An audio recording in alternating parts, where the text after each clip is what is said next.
Assalomu alaykum hurmatli kanalimiz a'zolari. Ko'pchilik talabalarga binoan buxgalteriyani endi boshlamoqchimiz.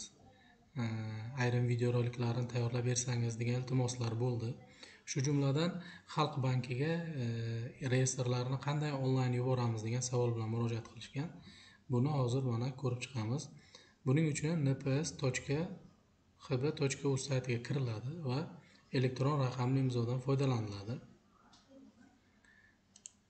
YTCP deymiz.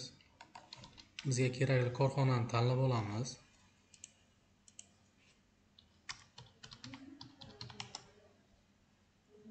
Shundan so'ng добавить reyestr tugmasini bosamiz.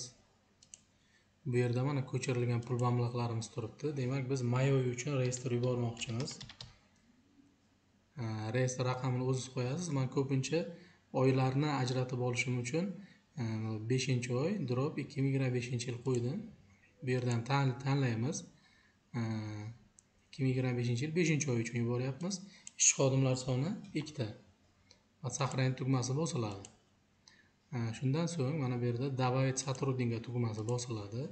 Bu yerdan ish haqi olgan xodimlar bosiladi. Shundan so'ng ish haqi summasi yoziladi.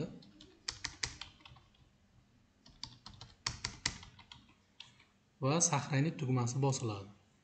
Сохранить tugmasi bosilgandan so'ng mana фактически degan joyda yashil bo'lib chiqsa, demak hamma ishlaringiz to'g'ri bo'ladi va все reyestri ustuniga o'tib, mana video holatida turibdi. Действияni ustiga o'tib, утвердить degan joyini bosib, OK tugmasi bosilsa, успешно сохранение закрыть.